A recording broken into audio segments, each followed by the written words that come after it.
marketing machine for Dune Part 2 is once again ramping up now that the actors' strike has been resolved and the cast are now able to resume promotion for the highly anticipated film. The recent Comic-Con experience in Brazil gave attendees an exclusive sneak peek into Denis Villeneuve's sequel. The footage shown included the first 10 minutes of the film, a couple of additional key scenes, and another action-filled compilation of moments from the movie.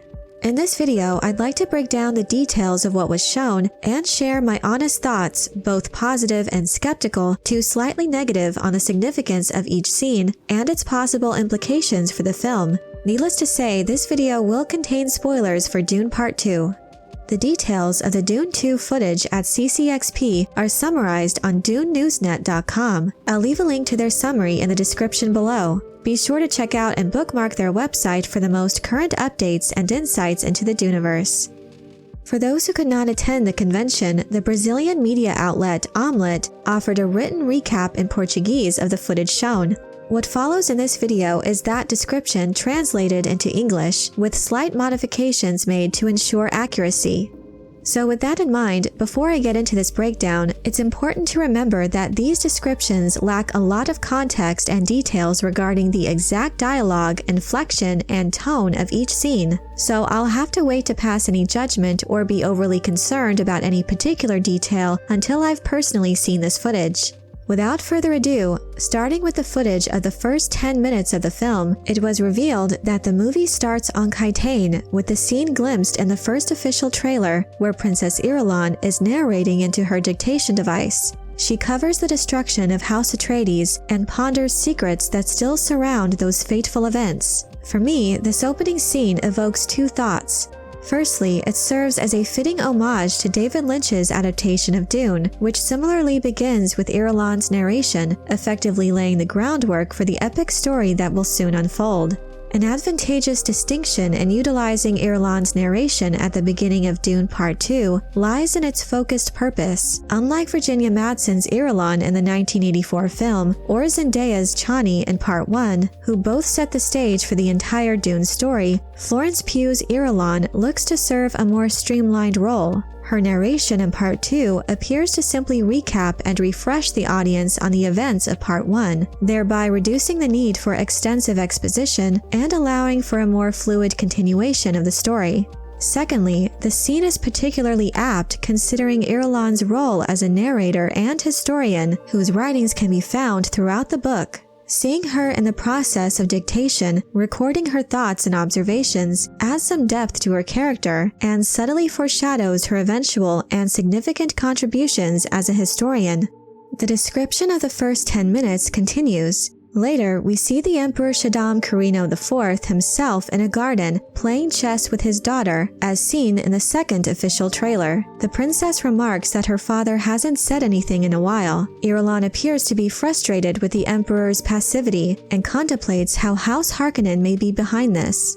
Irulan appears to be out of the loop when it comes to her father's involvement in the recent affairs on Arrakis. While the Emperor certainly has much reason to be secretive regarding his role in this attack, the biggest concern I have about this portion of the description is whether Irulan is, in fact, unsure of House Harkonnen's involvement. Within the universe of Dune at this point, it's been long established that the Atreides and Harkonnens are bitter enemies with a rivalry spanning many generations. Therefore, with the Atreides' downfall on Arrakis, even if one were not privy to the reports of who exactly was involved in the attack, the Harkonnens would certainly be the prime suspect. Add to this the fact that the Harkonnens are immediately taking back control of Arrakis, and this seems like a no-brainer for most who are even slightly aware of the politics of the Imperium.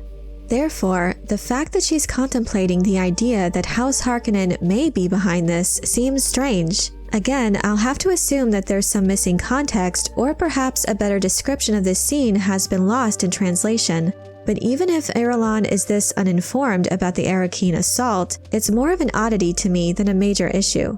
Continuing the opening footage, the next scene, also shown briefly in the second trailer, takes us back to Arrakis, where Baron Vladimir Harkonnen reinstates his nephew Glossu the Beast Raban as the planet's governor. This ceremony takes place in front of their massive army.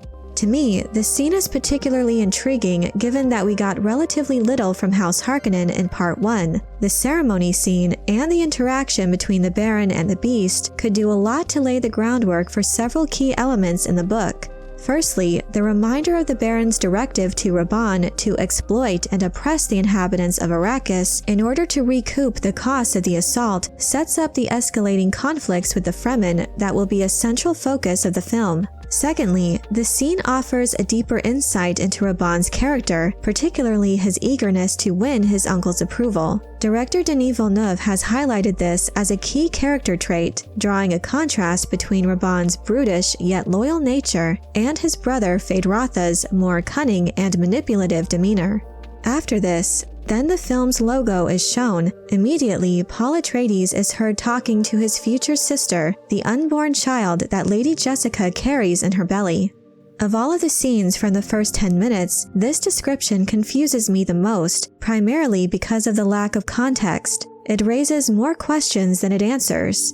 At this point in the story, before the 2-year time jump and the Fremen's Water of Life ceremony, it would not make sense for Paul to be conversing with Aaliyah in a way that she understands, as she has not yet been awakened with ancestral memories. Given this description, I can only speculate that Paul might be envisioning his sister through his prescient abilities and addressing her as if she were physically present. Alternatively, he could be simply speaking affectionately to his yet-to-be-born sister. In this light, Paul might be sharing his thoughts about their father, or possibly hinting at their hidden familial connection to the Baron Harkonnen. However, without more detailed information, these possibilities are purely speculative. The next part of the description is very straightforward, reading, "Meanwhile, Chani and Stilgar are on a sandbank together with a group of Fremen. From the other side, a Harkonnen ship lands and deploys soldiers. The Fremen go into hiding as those soldiers begin to search for them. Soon, however, the Harkonnens hear noises from an activated thumper, the instrument used by Fremen to attract the sandworms. They successfully locate and destroy the device, but then start getting taken down one by one with headshots. A soldier falls near Paul and Jessica, who are subsequently spotted by one of his companions. The Atreides Duke grabs a blade from a nearby corpse to fight and defeat that Harkonnen. However, another has taken aim at him with a gun. Paul is saved just in time by Jessica. She kills the soldier with a rock to the head. Most of this has already been seen in the previous promotional footage. Overall, this action piece connects well to the preceding Harkonnen segment, establishing the relentless pursuit of the Fremen by the Harkonnens under the command of the Beast Raban. This is only the first of numerous action sequences we'll get to see in the film. The fact that it's positioned within the initial 10 minutes effectively sets the tone for Dune Part 2 to be, as Villeneuve touted it, an epic war film. Following the initial 10 minutes, 2 additional scenes were presented, with the first featuring a conversation between Paul and Chani sitting atop the sand dunes, as depicted in the opening of the first trailer. The atmosphere feels romantic, and Paul is trying to explain to her how Caladan, where he's from, is full of water. Chani doesn't believe him, nor does she grasp the concept of swimming. Paul then asks her if Stilgar will teach him to ride the sandworms. Chani responds that he's not yet a Fremen, for now it's in name only. Without more context, this reply as described is strange to me, as it seems out of place with Fremen beliefs and their portrayal in the book. By this stage, Paul had already been accepted into the Fremen community, having earned his place through ritual combat against Jameis. Even if at this point the funeral of Jameis and Paul's naming ceremony have not yet occurred, Chani's apparent reluctance to acknowledge Paul's status within the tribe and her hesitation about him learning to ride a sandworm appears to me to be somewhat out of character. In Fremen society, there's really no concept of being a member in name only. Once accepted, individuals are fully integrated and expected to participate in all aspects of Fremen life. The act of riding a sandworm, a sacred and dangerous rite of passage, exemplifies this. It's not just a symbolic gesture, but a real test of skill and courage, with fatal consequences for those who fail. This ritual reflects the broader spirit of the Fremen culture, where individuals are constantly tested to their limits. Their society is built on survival in the harshest conditions, and every member is expected to contribute and prove their worth in tangible ways. Chani's hesitation, therefore, seems to contradict the very essence of Fremen values and traditions, which hold that once accepted, a person must fully embrace all the challenges and responsibilities of Fremen life. Instead of calling him a Fremen in name only, I think a more fitting response would be for Chani to emphasize the need for Paul to learn the ways of desert wisdom to even hope to survive the trial of Shai-Hulud. The second scene, which was also featured in the first trailer, shows Paul's first sandworm ride. Stilgar cautions Paul, telling him not to try anything fancy. We see a nervous Chani, while a fellow Fremen is mocking Paul from afar. Paul then climbs up a large sand dune and places the thumper on his way down. Presently, there's huge worm sign forming up in the background. Even Stilgar appears to be startled, not one that big. As the sandworm approaches, the sand around it begins to sink. Paul wields his maker hooks and jumps towards the worm. After some time, Paul manages to support himself on the great creature's scales. Little by little, he gains proper balance and rises to a standing position. Chani and the other onlooking Fremen celebrate. This all seems pretty straightforward and generally faithful to the book, and the prospect of experiencing this scene on an IMAX screen is genuinely exciting. However, one aspect of the description that gives me pause is the notion of a fellow Fremen mocking Paul during what is essentially a ceremonial rite. Given the Fremen's highly disciplined and deeply spiritual way of life, such an act of mockery seems incongruent with their cultural norms. Given the significance and solemnity typically associated with Fremen ceremonies and traditions, for me this detail stands out as a potentially immersion-breaking inconsistency.